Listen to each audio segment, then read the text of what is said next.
Le regalé mi casa a mi hijo para que pudiera empezar su familia. Un mes después, cambió las cerraduras y me bloqueó del celular. Mamá, si quieres, puedes quedarte en el garaje. Gané Lotería Nacional el lunes. Me alegra tenerte aquí. Sigue mi historia hasta el final y comenta desde qué ciudad me estás viendo para saber hasta dónde ha llegado. Jamás imaginé estar sin hogar a los 64 años. Eso no es algo que uno planea ni se espera, mucho menos cuando es tu propio hijo quien te echa a la calle. Me llamo Carmen y hasta hace un mes era dueña de una pequeña casa de 3 recámaras en San Miguel del Río. No era lujosa, solo un hogar sencillo con paredes de un amarillo deslavado y un porche donde pasé infinidad de tardes viendo cómo cambiaba el vecindario durante 3 décadas. Pagué esa hipoteca trabajando dobles turnos en mi taller de costura, muchas veces cosiendo hasta que los dedos me sangraban, decidida a darle estabilidad a Julián después de que su padre nos dejara cuando él tenía solo 7 años. Todo cambió cuando Julián y su esposa Renata anunciaron que esperaban a su primer bebé. La alegría en los ojos de mi hijo hizo que se me hinchara el pecho de orgullo. Iba a ser abuela. Esa noche, mientras brindábamos con sidra espumosa, Julián comentó lo difícil que había sido encontrar una casa que se ajustara a su presupuesto y tuviera espacio para el bebé. El mercado de vivienda está terrible, mamá, suspiró, con la mano cubriendo con ternura el vientre aún plano de Renata. Capaz que tenemos que irnos al otro lado de la ciudad, lejos del trabajo. No lo dudé. Deberías quedarte con esta casa, le dije. Ya había estado pensando en mudarme a un lugar más pequeño. Las palabras salieron de mi boca antes de que pudiera medirlas, pero al ver la expresión de Julián, una mezcla de sorpresa y alivio, supe que había hecho lo correcto. Me convencí de que podía conseguir un departamentito, tal vez hasta en una comunidad para adultos mayores como las que había escuchado. Renata me abrazó, con lágrimas en los ojos. Eres un ángel, Carmen. Te prometo que haremos un cuarto precioso para el bebé en tu antigua sala de costura. En menos de 2 semanas firmé la escritura. El abogado me sugirió que me protegiera, legalmente, quizá con un usufructo vitalicio o al menos un contrato de renta formal, pero ignoré sus advertencias. Estamos hablando de mi hijo, le respondí segura. No necesitamos esos papeles. El plan era claro. Me quedaría en el cuarto de visitas mientras encontraba un lugar para mí. Incluso vendí mi taller para tener dinero extra para la mudanza. Todos estuvimos de acuerdo en que era la transición perfecta. Ellos tendrían su casa familiar y yo tiempo suficiente para buscar algo sin prisas. Los primeros días fueron una maravilla. Cocinábamos juntos, hablábamos sobre los colores del cuarto del bebé y reíamos imaginando cómo tendría mi barbilla terca y los ojos curiosos de Julián. Me sentía querida, útil. Pero poco a poco, casi sin notarse, las cosas empezaron a cambiar. Todo inició con Renata reorganizando la cocina, moviendo mis tazas especiales al fondo de un gabinete alto que no podía alcanzar. Necesitamos ese espacio para cosas que usamos a diario, me dijo cuando le pregunté por ellas. Su tono era práctico, lógico. ¿Cómo discutirlo? Después noté que mi rutina mañanera les molestaba. Mamá, ¿podrías no usar la cocina antes de las 8? Me pidió Julián un día. A Renata le dan náuseas los olores de la comida. Fui ajustando mis rutinas. Empecé a desayunar más tarde, a ducharme rápido, a desaparecer durante las horas que se volvieron su tiempo. Poco a poco, mi mundo se redujo a los límites del cuarto de huéspedes, donde pasaba cada vez más horas al día, caminando de puntillas por lo que alguna vez fue mi casa. 3 semanas después de haber firmado los papeles y entregado mi hogar, volví del súper y encontré a Renata moviendo cosas en el cuarto de huéspedes, mi habitación temporal. Espero que no te moleste, dijo sin levantar la vista mientras medía la ventana. Tal vez necesitemos este cuarto como una segunda nursery. Si tenemos otro bebé pronto, solo estoy planeando con anticipación. ¿Pero dónde voy a quedarme?, pregunté todavía con las bolsas en la mano. Se volteó hacia mí con una expresión que era una máscara cuidadosamente calculada de preocupación. Oh, ya veremos qué hacemos para entonces. Tal vez el sofá-cama. De todos modos, no es algo inmediato.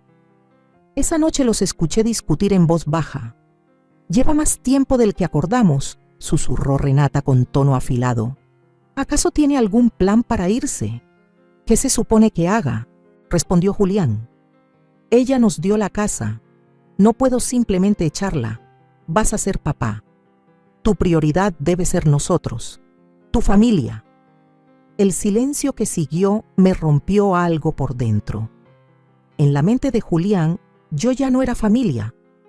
A la mañana siguiente compré un billete de lotería, algo que casi nunca hacía. Tal vez por desesperación o como una súplica muda al universo. Lo guardé en mi cartera y me olvidé de él, demasiado consumida por la tensión creciente en lo que alguna vez fue mi hogar. Esa tarde, mientras estaba sola en el cuarto de huéspedes mirando anuncios de renta que no podía pagar, escuché un golpe en la puerta. Julián entró sin esperar mi permiso. «Mamá», empezó, con una calma que me heló. «Renata y yo hemos estado hablando». El corazón se me hundió al reconocer esa expresión en su rostro, la misma que ponía de adolescente cuando iba a dar malas noticias. Hay ciertos instintos maternales que nunca se apagan. «Necesitamos poner algunos límites», continuó. Esto se suponía que era algo temporal. Sentí cómo el suelo se desvanecía bajo mis pies mientras Julián hablaba. Sus palabras cortaban, más que cualquier cuchillo. «Renata necesita espacio.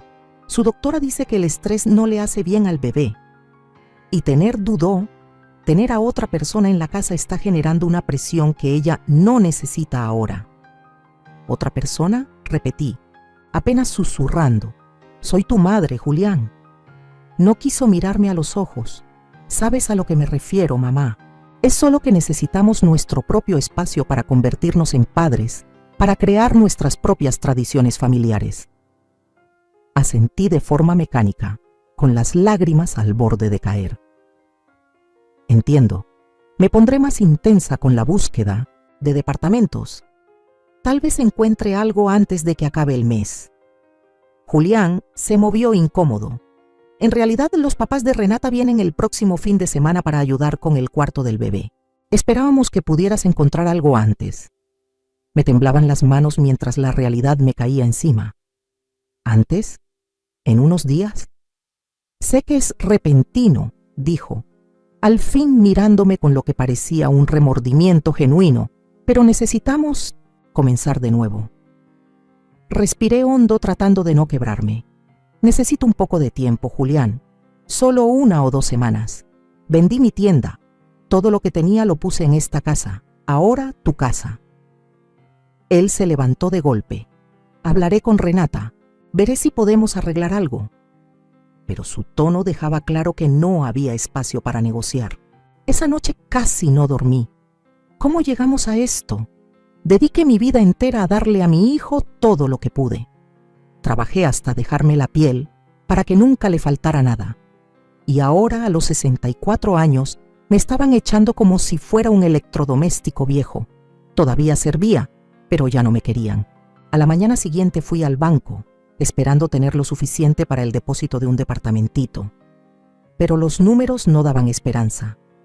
Caminando de regreso por una calle que ya no sentía mía, recordé el boleto de lotería.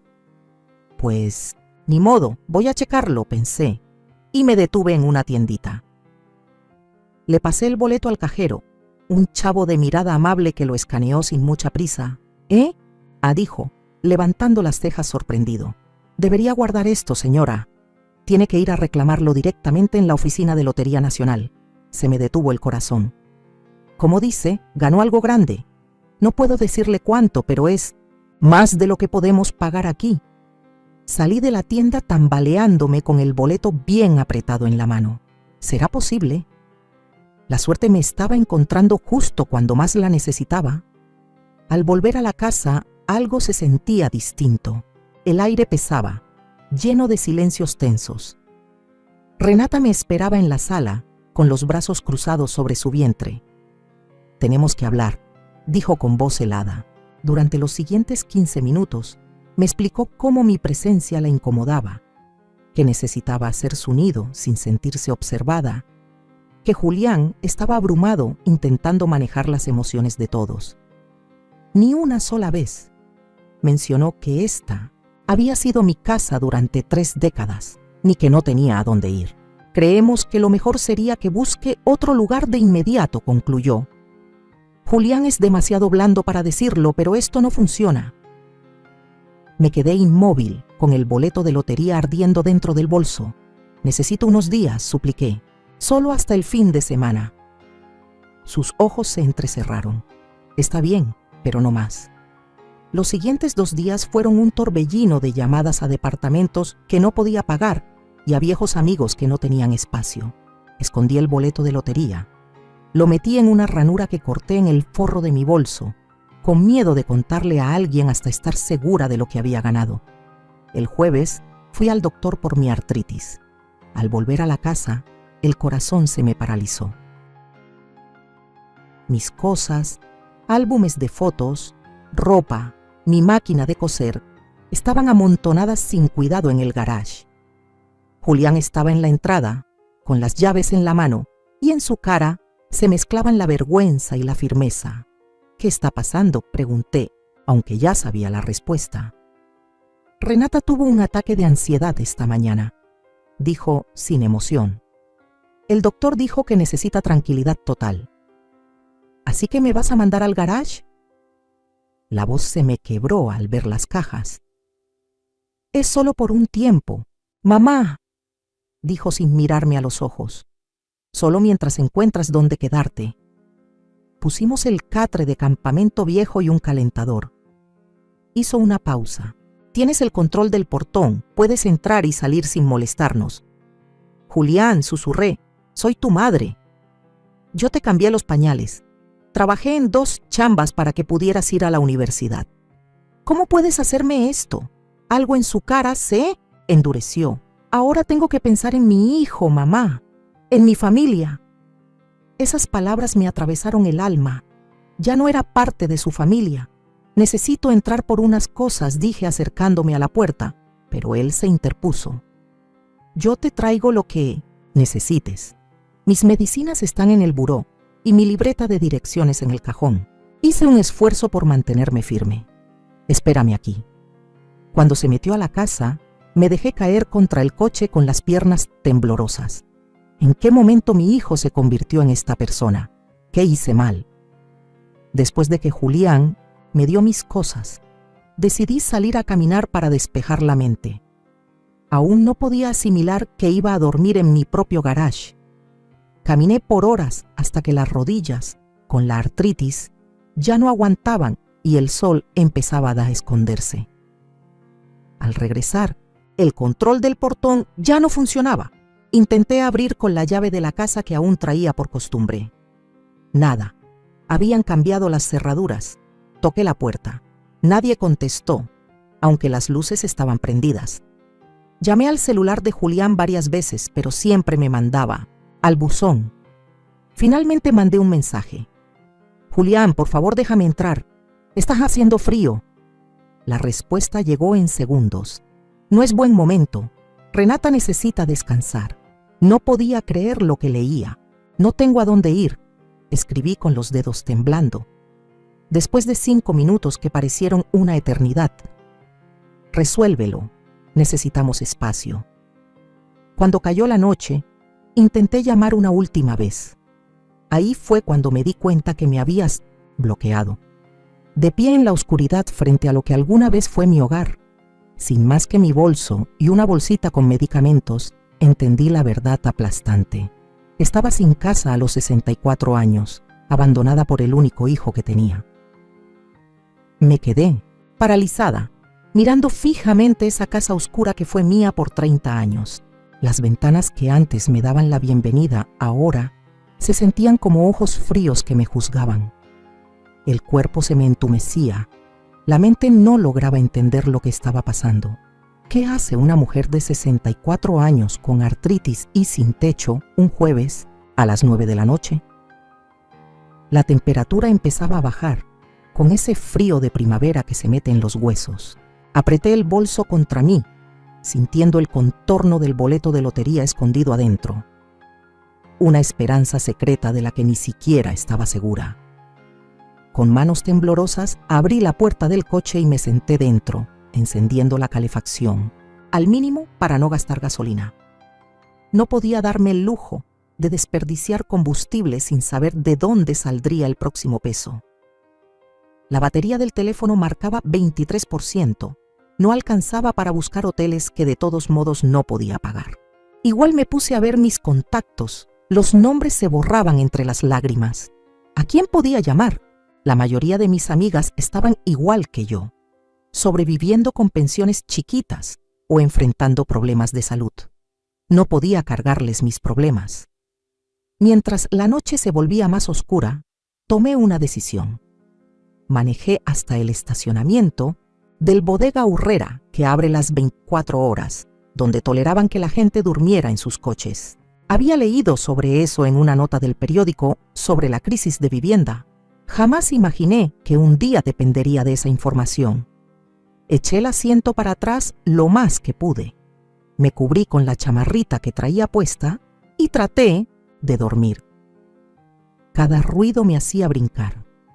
Puertas de carros cerrándose, voces que pasaban, una patrulla de seguridad dando vueltas de vez en cuando.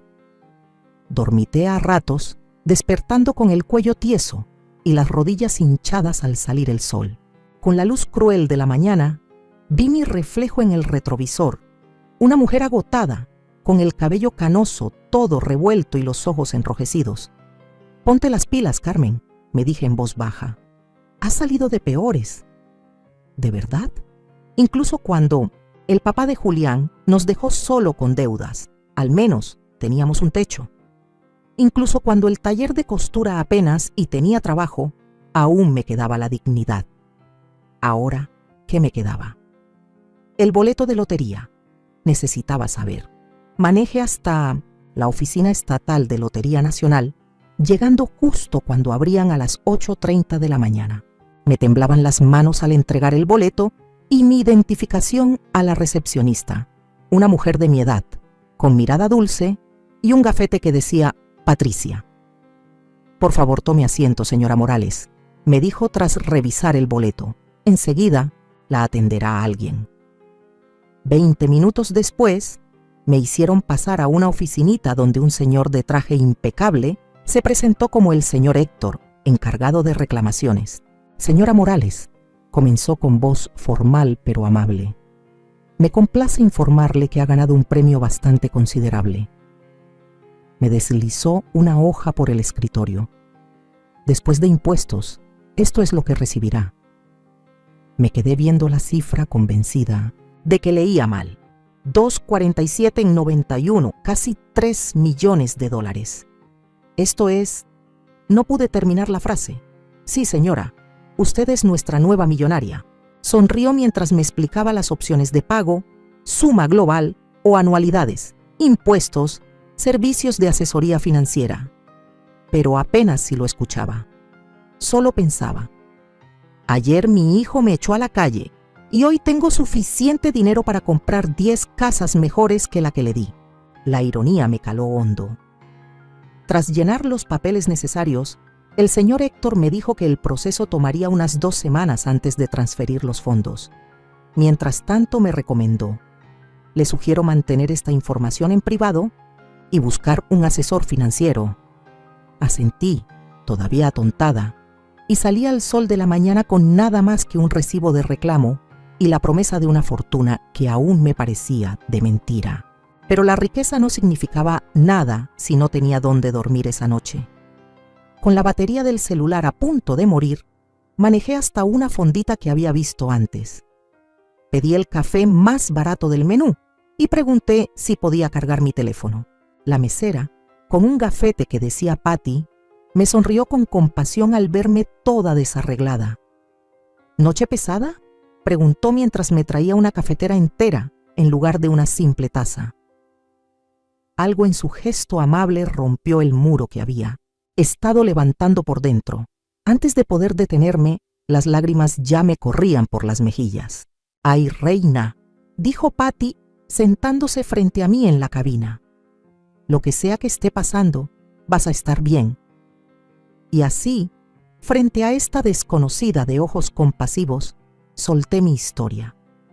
Cómo le entregué mi casa a Julián, cómo terminé relegada al garaje, cómo me dejó afuera y me bloqueó mi propio hijo.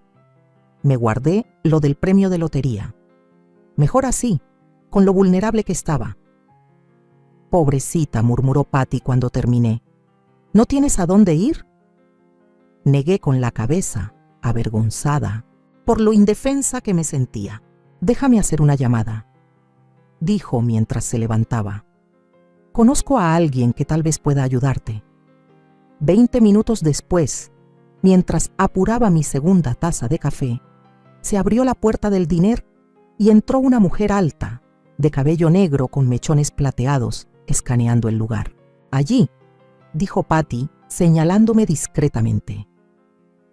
La mujer caminó directo hacia mi mesa, sus ojos analizándome sin juicio. «Soy Lupita», dijo al extenderme la mano. «Patty me contó que necesitas un lugar para quedarte». Le estreché la mano, notando los callos que hablaban de una vida de trabajo duro.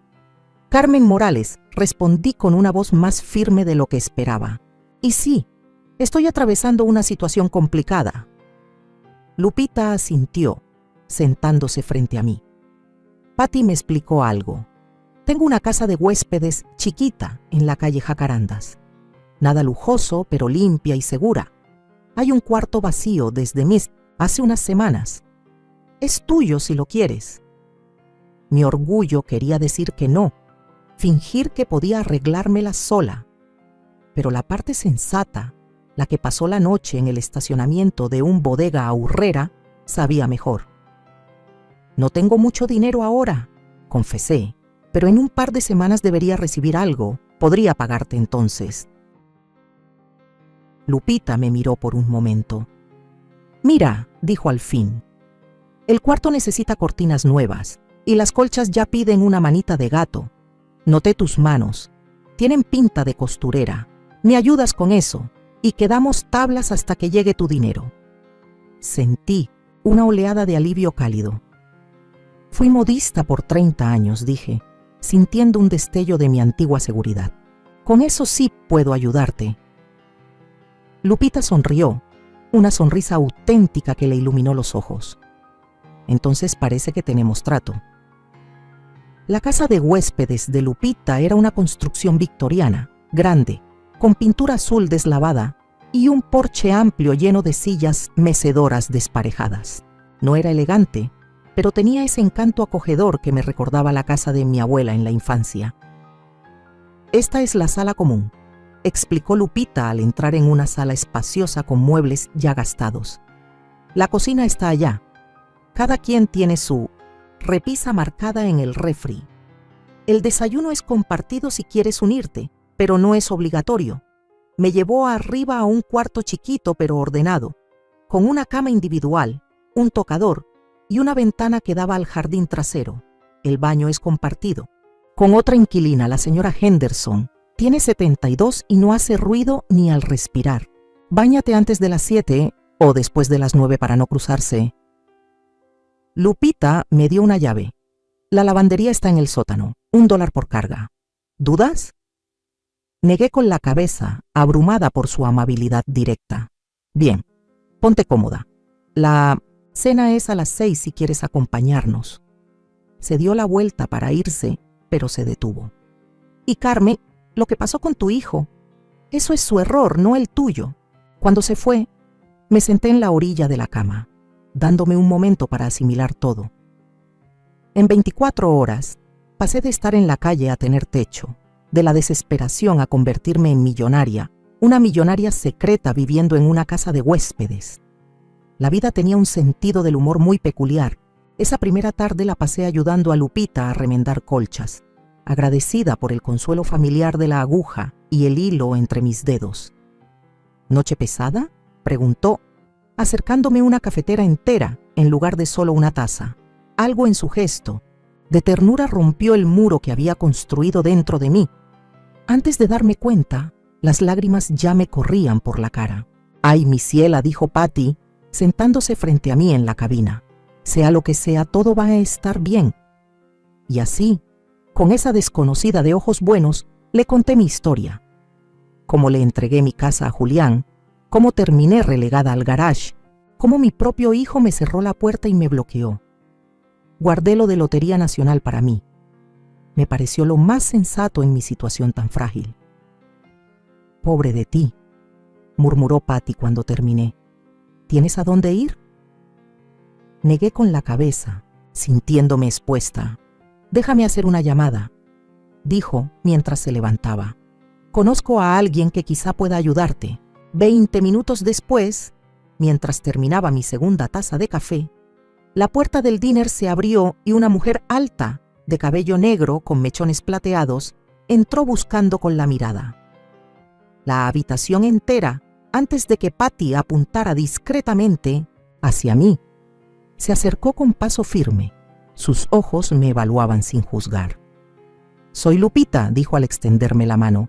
«Patty me dijo que necesitas un lugar donde quedarte». Le tomé la mano, notando los callos que hablaban de años de trabajo duro. «Carmen Morales», respondí, con una voz más firme de lo que esperaba. «Y sí, me encuentro en una situación complicada». Lupita asintió y se sentó frente a mí. «Patty», me contó un poco. «Tengo una casa de huéspedes pequeña en la calle Jacarandas. No es lujosa, pero es limpia y segura. Tengo un cuarto libre desde hace unas semanas. Es tuyo si lo quieres». Mi orgullo quería rechazar, insistir en que podía salir adelante sola. Pero la parte práctica de mí, la que había dormido en el estacionamiento de un bodega Aurrera, sabía mejor. «No tengo mucho dinero ahora», confesé, «pero espero recibir algo en un par de semanas. Podría pagarte entonces». Lupita me observó unos segundos. «Mira», dijo al fin, «el cuarto necesita cortinas nuevas y las colchas están rotas. Me fijé en tus manos. Tienes manos de costurera. Si me ayudas con eso, lo damos por pagado hasta que te llegue tu dinero». El alivio me envolvió como un abrazo cálido. «Fui modista por 30 años», dije, sintiendo un poco de la confianza que creí perdida. «Claro que puedo ayudarte con eso». Lupita sonrió, una sonrisa sincera, de esas que llegan hasta los ojos.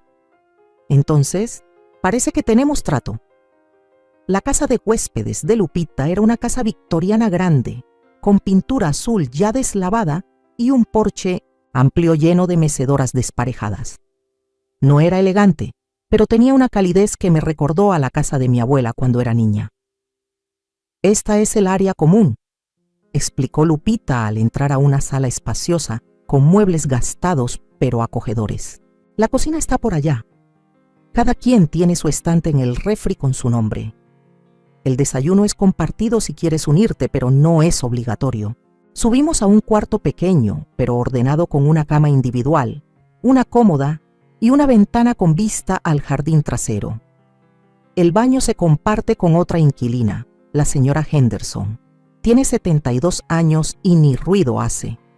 Báñate antes de las 7 a.m. o después de las 9 para no cruzarse». Lupita me dio una llave. «La lavandería está en el sótano, $1 por carga. ¿Tienes alguna duda?». Negué, abrumada por su forma directa y generosa de ayudar. «Bien, ponte cómoda. La cena es a las 6 si te quieres unir». Se dio la vuelta para irse, pero se detuvo. «Y Carmen, lo que pasó con tu hijo, ese es su error, no tuyo». Cuando se fue, me senté al borde de la cama, dándome un momento para digerirlo todo. En 24 horas, pasé de no tener techo a tener refugio, de estar desesperada a convertirme en millonaria, una millonaria secreta viviendo en una casa de huéspedes. La vida tenía un sentido del humor muy peculiar. Esa primera tarde, la pasé ayudando a Lupita a remendar colchas, agradecida por la reconfortante familiaridad de la aguja y el hilo entre mis manos. El trabajo mantenía mi mente ocupada, evitando que me consumiera la traición de Julián. Los otros inquilinos, 3 señoras mayores y un hombre de mediana edad, eran amables pero discretos, sin hacer preguntas incómodas durante la cena. Esa noche dormí mejor de lo que esperaba, el cansancio venciendo la ansiedad. A la mañana siguiente, agendé una cita con un asesor financiero recomendado por la Oficina de Lotería Nacional y empecé a buscar departamentos accesibles por internet usando la computadora compartida del lugar. Tenía que manejar bien esa ganancia inesperada, tomando decisiones con la cabeza y no con el corazón que todavía dolía. Al tercer día, mientras medía tela para unas cortinas nuevas en la sala común, recibí un mensaje de un número desconocido. «Mamá, soy Julián. Estoy usando el celular de Renata. Necesitamos hablar. Me preocupa cómo estás». Las tijeras se me quedaron a medio cortar. ¿Ahora le preocupaba después de cambiar cerraduras y bloquearme? Otro mensaje llegó enseguida. «Por favor, dime que estás bien. Llamé a la policía, pero dicen que todavía no pueden hacer un reporte de persona desaparecida». Sentí un escalofrío. No estaba preocupado por mí. Le preocupaba cómo se veía todo esto. ¿Qué pensarían los vecinos al ver que su madre mayor había desaparecido? ¿Cómo lo explicaría a los amigos de la familia? Dejé las tijeras a un lado, pensando qué contestar. Parte de mí quería dejarlo en visto, que se tragara las consecuencias de sus actos, pero otra parte, la madre que lo había criado, que aún recordaba al niño tierno que fue, no podía ser tan dura. Pensando bien, respondí: «Estoy bien. No me busques hasta que estés listo para ofrecer una disculpa de verdad».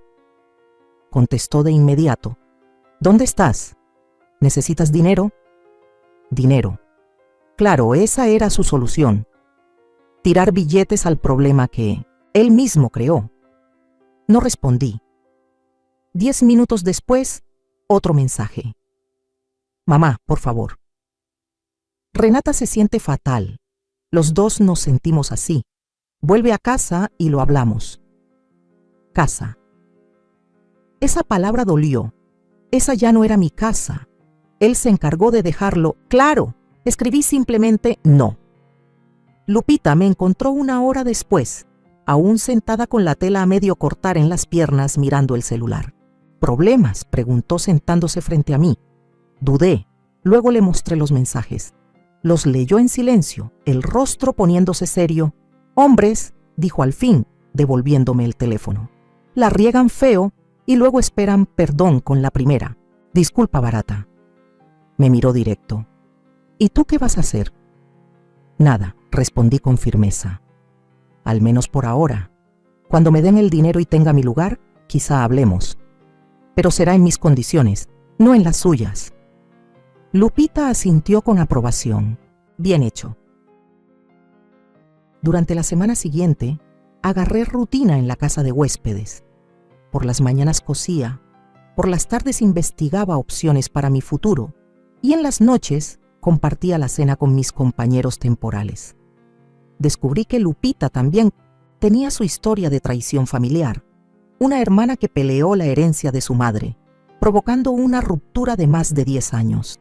«La sangre no siempre es más espesa que el agua», me dijo una noche mientras lavábamos los platos juntas. «A veces la familia que eliges es más leal que la que te tocó». El trabajo me mantenía ocupada, impidiendo que mi mente se perdiera en pues, la traición de Julián. Los demás inquilinos, 3 señoras mayores y un hombre de mediana edad, eran amables pero sabían respetar el espacio ajeno, sin hacer preguntas incómodas durante la cena. Esa noche dormí mejor de lo que imaginaba. El cansancio pesaba más que la ansiedad. A la mañana siguiente, agendé una cita con un asesor financiero que me recomendaron en la Oficina de Lotería Nacional y empecé a buscar departamentos accesibles en Internet, usando la compu compartida de NX. Tenía que ser lista con ese dinero que me cayó del cielo, tomar decisiones con la cabeza y no con el corazón recién roto. 3 días después de mi llegada, mientras medía tela para unas cortinas nuevas, en la sala común, recibí un mensaje de un número desconocido. Mamá, soy Julián. Estoy usando el teléfono de Renata. Tenemos que hablar. Estoy preocupado por ti. Se me congelaron las manos en pleno corte. Ahora le preocupaba mi bienestar, después de haber cambiado las cerraduras y bloquearme el número. Otro mensaje llegó enseguida. Por favor, dime que estás bien. Llamé a la policía, pero aún no quieren levantar un reporte de persona desaparecida. Un escalofrío me recorrió. No le preocupaba cómo estaba yo. Le preocupaba lo que iban a pensar los demás. ¿Qué dirían los vecinos al saber que la mamá del muchacho había desaparecido? ¿Cómo lo explicaría a los conocidos de la familia? Dejé las tijeras a un lado, pensando qué contestar. Parte de mí quería ignorarlo por completo, dejarlo con el remordimiento de sus actos, pero otra parte, la madre que lo había criado, que aún recordaba al niño tierno que fue, no podía ser tan cruel. Después de pensarlo bien, le respondí: estoy bien, no me busques hasta que estés listo para pedir perdón como se debe. Contestó al instante: ¿dónde te estás quedando? ¿Necesitas dinero? Dinero, claro, esa sería su solución, lanzar billetes al problema que él mismo causó. No contesté. 10 minutos después, otro mensaje. Mamá, por favor. Renata se siente fatal. Los dos nos sentimos así. Regresa a casa y podemos arreglar esto. Casa, esa palabra dolía. Esa ya no era mi casa. Él lo había dejado clarísimo. Tecleé simplemente: ¿no? Lupita me encontró una hora después, aún sentada con la tela, a medio cortar sobre las piernas, mirando el teléfono. ¿Problemas?, preguntó sentándose frente a mí. Dudé, pero luego le mostré los mensajes. Los leyó sin decir palabra. Su expresión se endureció. Hombres, dijo al fin, devolviéndome el celular. La riegan feo y esperan perdón con la primera. Lágrima, me miró con atención. ¿Qué vas a hacer? Nada, respondí con firmeza. Al menos por ahora. Cuando reciba el dinero y tenga mi propio lugar, tal vez hablemos. Pero será en mis condiciones, no en las suyas. Lupita asintió, satisfecha. Bien por ti. Durante la semana siguiente me adapté a la rutina de la pensión. Por las mañanas cosía, en las tardes investigaba mis opciones a futuro y por las noches compartía la cena con mis compañeros temporales. Descubrí que Lupita también tenía su historia de traición familiar. Una hermana que peleó el testamento de su madre, y eso las mantuvo separadas por 10 años. La sangre no siempre es más espesa que el agua, me dijo una noche mientras lavábamos los trastes. A veces la familia que eliges es más leal que la que te tocó. 12 días después de mi visita a la oficina de Lotería Nacional, recibí la llamada que tanto había esperado. Ya habían depositado los fondos en la cuenta nueva que abrí. Oficialmente era millonaria. Esa misma tarde me reuní con el señor Daniels, el asesor financiero que escogí tras investigar bien mis opciones. Era un hombre serio, de unos 50 años, con experiencia en ayudar a personas que de repente reciben grandes cantidades de dinero a tomar decisiones prudentes. Lo importante es ir con calma, me aconsejó, mientras repasábamos mis posibilidades. Nada de compras grandes por lo menos durante 3 meses. Vamos a armar un portafolio de inversión conservador, abrir un fideicomiso y pensar en donaciones caritativas que te beneficien con los impuestos. Asentí, agradeciendo su forma tan sensata de manejar todo. ¿Y la vivienda? Lo mejor es rentar al principio, sugirió. Date tiempo para decidir dónde quieres establecerte antes de comprar. Al terminar nuestra reunión de 2 horas, ya tenía un plan financiero claro y una sensación rara de empoderamiento. Por primera vez en décadas, estaba tomando decisiones solo para mí, sin ceder por otros ni callar por mantener la paz. Esa noche, mientras ayudaba a Lupita a preparar la cena, saqué el tema de mi partida. La semana que viene voy a ver unos departamentos, le dije mientras cortaba zanahorias para el caldo. No sé cómo agradecerte todo lo que has hecho. Lupita hizo un gesto con la mano restándole importancia. Ha sido un gusto tenerte aquí. y tus costuras me ahorraron un dineral, pero me alegra que estés saliendo adelante. Revolvía la olla con calma. ¿Vas a contactar a tu hijo cuando te establezcas? Suspiré, dejando el cuchillo a un lado. No lo sé. Una parte de mí quiere llegar en un coche de lujo, enseñarle el estado de cuenta y ver su cara al entender lo que perdió.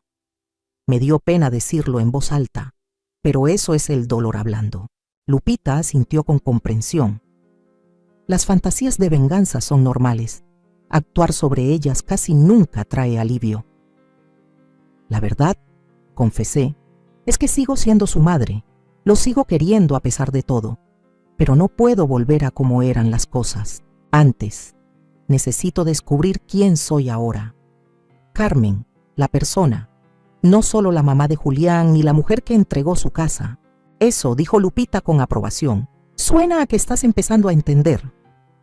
2 días después, Julián intensificó sus intentos de contactarme. Se presentó en la pensión, de alguna manera averiguó dónde estaba. Seguramente a través de algún conocido a quien yo había actualizado sobre mi paradero. Estaba en la cocina ayudando a la señora Henderson a alcanzar algo de una repisa alta cuando Lupita apareció en la puerta, con el rostro tenso. Carmen, dijo en voz baja, tu hijo está en la entrada.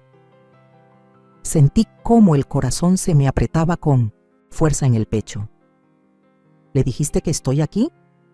Le dije que necesitaba confirmar si querías recibir visitas. Los ojos de Lupita eran firmes. Tú decides. Si no estás lista, puedo pedirle que se vaya. La señora Henderson me apretó el brazo con dulzura. Lo que decidas, querida. Estamos contigo. Respiré hondo alisándome la blusa, una de segunda mano que compré en la tienda de la esquina. Lo veré en el porche, no dentro. Lupita asintió con satisfacción, límite bien puesto. Caminé hacia la puerta con las piernas temblando. A través de las cortinas de encaje, vi a Julián caminando de un lado a otro, mirando su reloj una y otra vez. Se veía desaliñado, sin afeitar, el cabello normalmente perfecto, ahora sin peinar. Por un momento me permití sentir una chispa de satisfacción al ver que estaba sufriendo. Salí al porche y cerré la puerta detrás de mí. Julián se dio la vuelta de inmediato con alivio escrito en la cara. Mamá, gracias a Dios. Estaba tan preocupado. No me acerqué a él manteniendo mi distancia. ¿Qué haces aquí? Su expresión se apagó al escuchar mi tono frío. Pues vengo a llevarte a casa, claro. Es absurdo que estés viviendo en una casa de huéspedes. Echó un vistazo despectivo al edificio detrás de mí. Mira, ya lo hablé con Renata. Puedes volver a usar el cuarto de visitas hasta que encuentres dónde vivir. El descaro casi me dejó sin aire. Hasta que encuentre un lugar, como si fuera un caso de caridad que estás ayudando. Por buena onda. No quise decir eso. Se pasó la mano por el cabello, claramente frustrado. Mamá, sé razonable. No puedes vivir aquí. ¿Qué va a decir la gente? Y ahí estaba, su verdadera preocupación. No era por mí, sino por lo que aparenta. A mí no me importa lo que diga la gente, Julián. Y a ti tampoco debería. Esto es una locura, murmuró. Solo regresa. Cometimos un error, ¿ok? Estábamos estresados por el bebé y Renata tenía las hormonas a todo lo que da. ¡Basta! Mi voz cortó sus excusas como cuchillo. Me cerraste la puerta, Julián. Pusiste mis cosas en el garage y cambiaste las cerraduras. Me bloqueaste el número. Tuvo la decencia de bajar la mirada, avergonzado. Lo sé y lo siento. Estuvo mal. El perdón no arregla esto, dije con voz firme, aunque por dentro me desgarraba. Me dejaste en la calle a los 64 años después de que te di todo. No todo, soltó sin pensar. Siempre fuiste de guardar tu dinero como si fuera a desvanecerse. Siempre contando, siempre viendo quién debe qué. Me quedé viéndolo, atónita por esa injusticia. Trabajé jornadas de 16 horas en esa sastrería para que tú pudieras ir a la universidad, Julián. Nunca tomé vacaciones. Usé el mismo abrigo 15 inviernos para darte lo mejor que podía, y nunca me lo dejaste olvidar, replicó con ese rencor que ya conocía. Cada sacrificio, cada peso gastado, siempre estaba ahí, como una sombra sobre mí.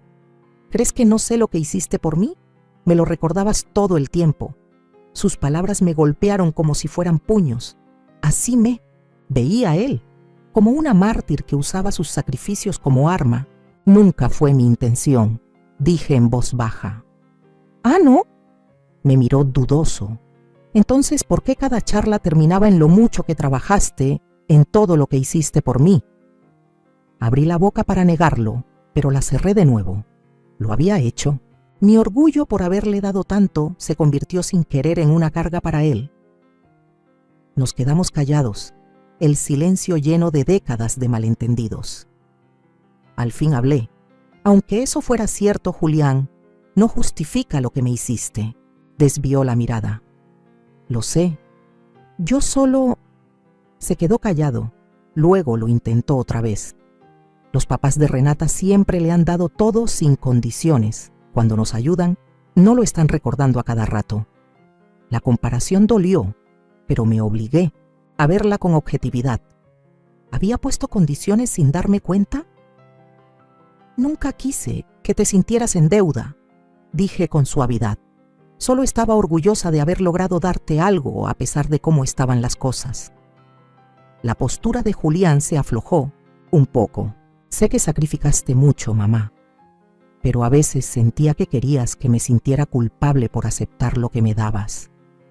No íbamos a ningún lado, revolviendo viejas heridas en vez de enfrentar la traición reciente. Eso lo podemos hablar. En otro momento, dije con firmeza, pero no justifica que me hayas dejado fuera de la casa que yo te entregué. Tienes razón, se pasó la mano por la cara. Lo manejé fatal, pero por favor regresa conmigo. ¿Podemos arreglar esto? Negué con la cabeza. No, Julián, no voy a volver. Mamá, sé razonable. Estoy siendo razonable, lo interrumpí. Tal vez por primera vez en mi vida, cuando se trata de ti, estoy pensando en mí. Su expresión se endureció. ¿Así que vas a quedarte en este lugar con desconocidos? Estas personas me trataron con más cariño en 2 semanas que tú en meses. Señalé la casa. Lupita me abrió las puertas cuando no tenía a dónde ir, cuando mi propio hijo me dejó en la calle. Yo no te dejé en la calle, protestó. Te ofrecí el garage. Lo absurdo de su argumento flotó entre nosotros como un silencio incómodo. Hasta él parecía darse cuenta de lo ridículo que sonaba. Mamá, insistió de nuevo, con voz más suave. Por favor, cometí un error enorme. Déjame arreglarlo. Por un instante, dudé. Era mi hijo, el bebé que alimenté, el niño que crié, sola, el joven cuyas victorias me llenaban de orgullo. A pesar de todo, lo amaba. Pero entonces recordé ese mensaje frío. Resuelve algo. Necesitamos espacio. Recordé estar afuera en la oscuridad, entendiendo que me habían desechado. Te perdono, Julián, dije por fin. Pero perdonar no significa que voy a ponerme en posición de que me vuelvas a lastimar. Entonces, ¿ya estuvo? Su voz se alzó. Un error y ya me sacaste de tu vida. No dije que te saqué de mi vida. Dije que no voy a regresar a esa casa. ¿Y entonces qué vas a hacer? Hizo un gesto desdeñoso hacia la casa de huéspedes. No puedes quedarte aquí para siempre. Sonreí por primera vez desde que llegó. Ya tengo planes. ¿Qué planes? Mamá, sé realista. Tus ahorros no van a durar mucho y ya vendiste tu negocio. Pensé en contarle lo de Lotería Nacional, en ver su cara cuando se diera cuenta de lo que había perdido. Pero recordé las palabras de Eneidi. Las fantasías de venganza son normales. Actuar sobre ellas casi nunca trae satisfacción. Estaré bien, dije en su lugar, soy más capaz de lo que crees. Me observó largo rato, como si notara algo distinto en mí. Una confianza nueva, tal vez. Esto no es como tú, dijo al fin. Siempre has puesto a la familia primero. Y lo sigo haciendo, respondí. Pero ahora entiendo que yo también soy parte de esa familia. Mis necesidades también importan. 3 semanas después de esa conversación con Julián en el porche de NIC, estaba en la sala de mi nueva casa, sin poder creer que era mía. La casita de 2 recámaras tenía una ventana tipo bahía con vista a un pequeño jardín, pisos de madera que brillaban con la luz de la mañana y, lo más importante, una escritura. Con solo mi nombre, el señor Daniels, mi asesor financiero, me ayudó a hacer una compra sensata. Nada exagerado, pero mucho más bonito que cualquier lugar donde hubiera vivido antes. Pagué de contado, invertí la mayor parte de las ganancias con cabeza fría y aparté dinero para arreglos y para una mensualidad cómoda. Lupita me ayudó a mudarme y me trajo de regalo unas cortinas hechas por ella para la cocina. «Es perfecto para ti», dijo mientras miraba todo con aprobación. «Pequeño para manejarlo bien, pero con espacio para tu taller de costura». Decidí volver a la sastrería, no como negocio esta vez, sino como un proyecto que me llena el alma. «Tienes razón», se pasó la mano por la cara. «Lo manejé de la peor manera, pero por favor, vuelve conmigo. Podemos resolverlo». Negué con la cabeza. «No, Julián, no voy a regresar». «Mamá, sé razonable». «Estoy siendo razonable», lo interrumpí. «Tal vez, por primera vez en mi vida contigo, estoy pensando en lo que yo necesito». Su rostro se endureció. «¿Así que te vas a quedar en este lugar con desconocidos? Estas personas me dieron más cariño en 2 semanas que tú en meses». Señalé la casa. Lupita me abrió la puerta cuando no tenía dónde caerme muerta, cuando mi propio hijo me dejó en la calle. «Yo no te dejé en la calle», protestó. «Te ofrecí el garage». El absurdo de sus palabras quedó flotando entre los dos. Incluso él pareció darse cuenta de lo ridículo que sonaba. Mamá volvió a intentar, esta vez con voz más suave. «Por favor, cometí un error terrible, déjame enmendarlo». Por un momento dudé. Era mi hijo, el bebé al que alimenté, el niño que crié sola, el joven que tantas veces me llenó de orgullo. A pesar de todo, lo quería. Pero entonces recordé ese mensaje frío. «Resuelve algo. Necesitamos espacio». Recordé estar afuera en la oscuridad, entendiendo que me habían desechado. «Te perdono, Julián», dije al fin, «pero perdonar no significa que voy a ponerme en posición de que me lastimes otra vez». «¿Y ya? ¿Un solo error y me borras de tu vida?» «No dije que te borraba, dije que no voy a volver a esa casa». «¿Y entonces, a dónde vas a ir?», señaló la casa de huéspedes con desdén. «No puedes quedarte aquí para siempre». Sonreí por primera vez desde que llegó. «Tengo planes». «¿Qué planes?» «Mamá, sé realista. Tus ahorros no te van a durar y ya vendiste tu negocio». Pensé en contarle lo de Lotería Nacional, en ver su cara cambiar al entender lo que había perdido. Pero recordé las palabras de NIG. Las fantasías de venganza son normales. Actuar sobre ellas rara vez da satisfacción. «Estaré bien», dije en su lugar. «Soy más capaz de lo que crees». Me observó por un buen rato, notando tal vez algo nuevo en mí. Una seguridad que no había visto antes. «Esto no es típico de ti», dijo al final.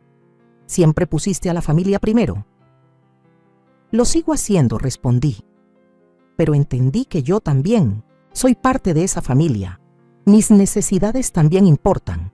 3 semanas después de esa conversación con Julián en el porche de NIC, estaba en la sala de mi nuevo hogar, sin poder creer que era mío. La casita de 2 recámaras tenía una ventana de arco que daba a un jardincito, pisos de madera que brillaban con la luz de la mañana y, lo más importante, una escritura con solo mi nombre. El señor Daniels, mi asesor financiero, me ayudó a hacer una compra sensata. Nada lujoso, pero mucho más bonito que cualquier lugar donde hubiera vivido antes. Pagué al contado, invertí la mayor parte de las ganancias con cuidado y aparté dinero para arreglos en casa y un ingreso mensual cómodo. Lupita me ayudó a mudarme con un regalo de bienvenida, unas cortinas hechas a mano para la cocina. «Es perfecto para ti», dijo mirando alrededor con una sonrisa. lo suficientemente pequeño para mantenerlo sin problema, pero con espacio para tu taller de costura. Decidí volver a la confección, no como negocio esta vez, sino como un proyecto que me llena el alma. La segunda recámara se estaba transformando en un taller de costura con equipo de primera, un lujo que jamás me permití durante mis años de trabajo. No sé cómo agradecerte todo lo que has hecho, le dije a Lupita mientras servía té en unas tazas desparejadas que encontré en una venta de bienes. Me salvaste cuando no tenía nada. Ella hizo un gesto restándole importancia. Te salvaste tú sola, Carmen. Yo solo te ofrecí un lugar donde aterrizar. Esa noche, después de que Lupita se fue, me senté en mi nueva sala, saboreando el silencio que por fin era solo mío, sin pisar cáscaras de huevo, sin tener que descifrar el humor de nadie, sin adaptarme a las prioridades ajenas, solo paz. Aún no le había contado a Julián sobre el premio de Lotería Nacional, ni sobre mi nuevo hogar. Nuestra relación seguía tensa, limitada a mensajes cortos cada ciertos días. Había dejado de insistir en que volviera, tal vez finalmente entendiendo que hablaba en serio cuando le puse límites. El timbre sonó el sábado siguiente por la tarde, mientras organizaba telas para una colcha que planeaba hacer. Mirando por la mirilla, vi a Julián parado en el porche con un ramo de flores. El corazón me dio un vuelco cuando abrí la puerta. ¿Cómo diste conmigo? Se notó su sorpresa por mi saludo tan directo. Hola, mamá. Lupita me dio tu dirección. Mentalmente apunté que debía hablar con Lupita sobre compartir mi información, incluso con la familia. ¿Puedo pasar?, preguntó extendiéndome las flores. Dudé un segundo y luego me hice a un lado. Tengo planes más tarde. Una pequeña mentira, pero me daba control sobre cuánto duraría esta visita inesperada. Julián entró con cautela, sus ojos agrandándose al ver los muebles bonitos, el espacio lleno de luz, la calidad evidente de mi nuevo hogar. Esto está muy bonito, dijo, claramente desconcertado. ¿Cómo pudiste pagar este lugar? Tomé las flores y fui a la cocina por un florero. Tengo mis recursos. Me siguió, cada vez más confundido. Mamá, en serio, esto no cuadra. Estabas en una casa de huéspedes y ahora de repente tienes una casa en una de las mejores zonas. ¿Pediste un crédito a tu edad? No tengo que darte explicaciones financieras, Julián. Arreglé las flores con cuidado, dándome tiempo para decidir cuánto quería contarle. ¿Es rentada? Porque si firmaste algo sin asesoría legal, la compré al contado, lo interrumpí, cansada de que dudara de mi capacidad. Sin hipoteca. Me miró, claramente intentando digerir esa información. Eso no es posible a menos que entornó los ojos. Tenías dinero guardado y nunca me dijiste nada, ni siquiera cuando batallábamos con el enganche de la casa. El tono acusador definió mi decisión. Me saqué Lotería Nacional, dije sin rodeos. Su expresión se congeló. ¿Qué? El día después de que me cerraste la puerta descubrí que mi boleto valía casi $3 millones. Se le fue el color del rostro al entender lo que eso significaba. ¿3 millones? Y estabas sin techo por mi culpa. Asentí, sin sentir ni un gramo de satisfacción ante su angustia evidente. La vida tiene un sentido del tiempo bastante curioso. Se dejó caer en una silla de la cocina, con cara de no poder creerlo. ¿Por qué no me lo dijiste? ¿Hubiera hecho alguna diferencia? Pregunté de verdad. ¿Me habrías querido de vuelta por mí o por el dinero? Su silencio fue respuesta suficiente. Por eso no te lo conté, dije bajito. Necesitaba saber en quién podía confiar, quién me valoraba por lo que soy. Y no podías confiar en tu propio hijo. Su voz era puro vacío. Me diste razones para no hacerlo. Nos quedamos en un silencio denso varios minutos, con el peso de lo perdido flotando entre nosotros. Al fin, Julián habló con voz casi infantil. La regué feo, ¿verdad? Por primera vez desde que llegó, sentí una ternura sincera hacia él. Sí, la regaste. Pero los errores no tienen que ser para siempre. ¿Y eso qué significa? Pensé bien mis palabras.